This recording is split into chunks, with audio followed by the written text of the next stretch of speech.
escena dramatico passa din awan ng parte South de Florida na momento kung umutsumuhe akay for de crucero de Disney.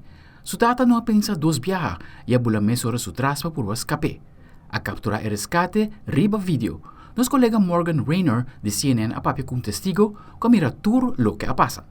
Passengers aboard the Disney Dream on its way back from the Caribbean described the moment everything stopped. All the music stopped, and an announcement came on.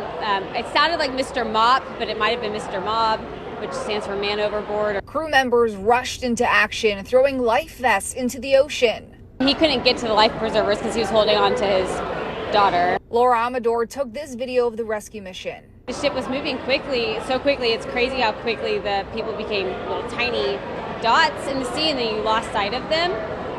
The captain slowed the ship, turned it around. It looks like it was the mother because they were escorting her across the deck. They blocked off the deck, and I just saw her crying, and I just felt for her at that moment, and I just started praying.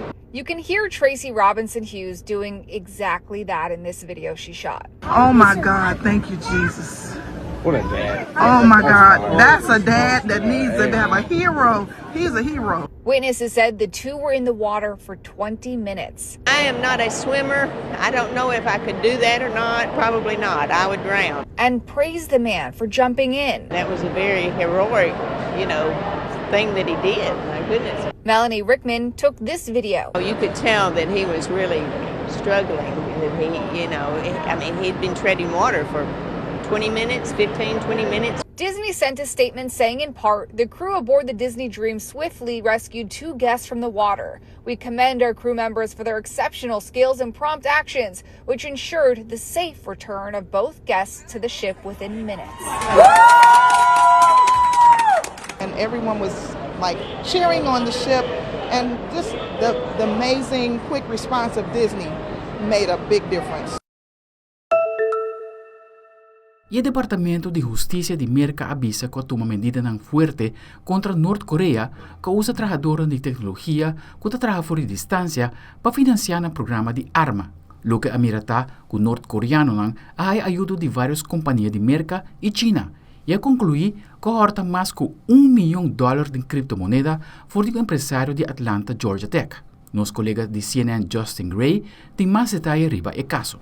Overall, it was 1.1 million. More than $1 million stolen from Atlanta technology entrepreneur Marlon Williams. The FBI and U.S. Attorney now say the culprits were these 4 North Koreans working remotely under fake identities in the United Arab Emirates, part of a larger state effort by the totalitarian regime targeting American IT companies. North Korea dispatches operatives around the world to obtain remote IT jobs to generate revenue for the North Korean regime. It felt like I was in a movie, and that's where we see these things, right? Marlon Williams says it still does not seem real, that the remote employee he grew to trust at his blockchain security company, Starter Labs, was really working for the North Korean government.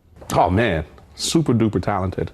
Super talented. So much so, William kept giving the remote employee more complicated work, even promoting him to chief technology officer, allowing him to hire more remote workers.